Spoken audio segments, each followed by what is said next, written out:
ఈ వేసవిలో చల్లగా తేలికగా తినాలంటే మన నిమ్మకాయ పులిహోరనే బెస్ట్. రుచిగా రిఫ్రెషింగ్గా ప్రతి ముద్దలో ఫుల్ ఆనందం ఉంటుంది. వేసవి ఎండలు బాగా ఇబ్బంది పెడుతున్నాయా? ఒక్క ప్లేట్ నిమ్మకాయ పులిహోర ట్రై చేయండి, సూపర్ టేస్టీగా ఉంటుంది. ఎలా చేయాలో చూపిస్తాను, స్కిప్ చేయకుండా వాచ్ చేసేయండి.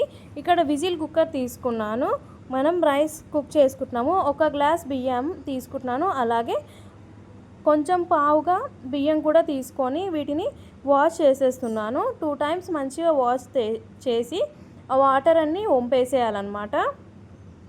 మనకి పులిహోరకి రైస్ కూడా కుల్లాగా ఉంటే రైస్ బాగుంటుంది.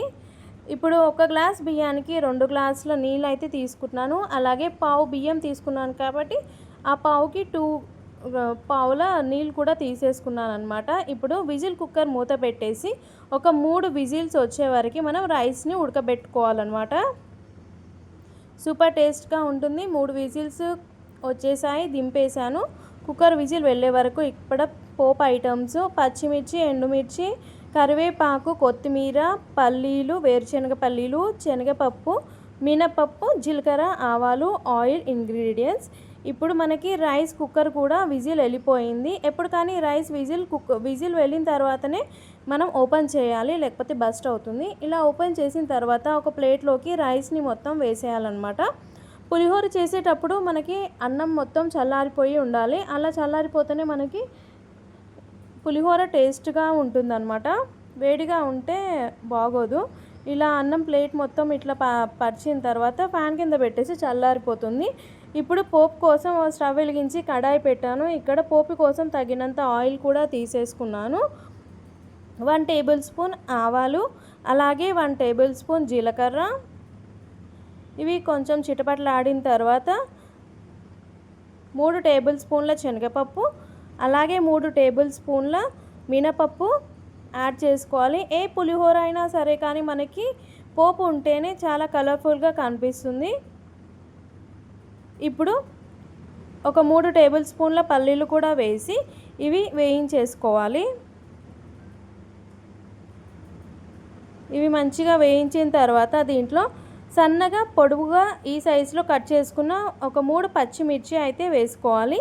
అలాగే కరివేపాకు, ఎండుమిర్చి కూడా 2 ఎండుమిర్చి చుంచి వేసుకున్నాను అనమాట. ఇవి మొత్తం కొంచెం క్రిస్పీగా అయ్యే వరకే ఉంచుకోవాలి. స్టవ్ మాత్రం లో ఫ్లేమ్లోనే పెట్టేసుకోవాలి. ఇవి క్రిస్పీగా అయ్యాయి కదా, మనం స్టవ్ ఆఫ్ చేసేసి ఇక్కడ 1 టేబుల్ స్పూన్ పసుపు కూడా యాడ్ చేసేసుకోవాలి. వేడి మీద యాడ్ చేసేయాలి పసుపు కూడా. ఇప్పుడు స్టవ్ ఆఫ్ చేసాను. నిమ్మకాయ రసం కూడా రెడీ పెట్టేసుకున్నాను.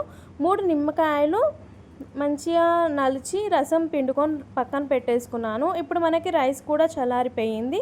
ఇక్కడ మనం పోపు కూడా యాడ్ చేసేసుకుంటున్నాము.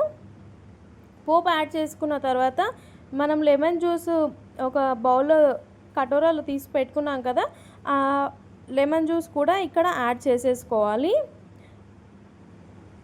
మీ పులుపుకి తగ్గట్టుగా మనం లెమన్ అనేది యాడ్ చేసుకోవాలి. కావాలంటే ఇంకా పులుపు కూడా యాడ్ చేసుకోవచ్చు. అలాగే తగినంత సాల్ట్ కూడా మనం యాడ్ చేసేసుకోవాలి. వీటిని ఒకసారి మిక్స్ చేసేద్దాము. మనం చేతితోటి కలిపితేనే ఇది బాగా కలుస్తుంది అన్నమాట.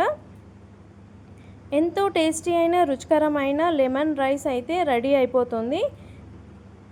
ఎండాకాలంలో టిఫిన్లోకి కానీ, అలాగే హెవీ కాకుండా కొంచెం లైట్గా తీసుకోవాలనుకునే వాళ్ళు కూడా ఈ లెమన్ రైస్ని రెడీ చేసుకోవచ్చు. కొత్తిమీరతో గార్నిష్ చేసే లెమన్ రైస్ మనకి రెడీ అయిపోయింది. నా వీడియో వాచ్ చేసినందుకు చాలా థ్యాంక్స్ అండి. మళ్ళీ ఒక కొత్త రెసిపీతో మీ ముందు ఉంటాను. అంతవరకు నేను మీ ఆహా cooking with Roja. Thank you all.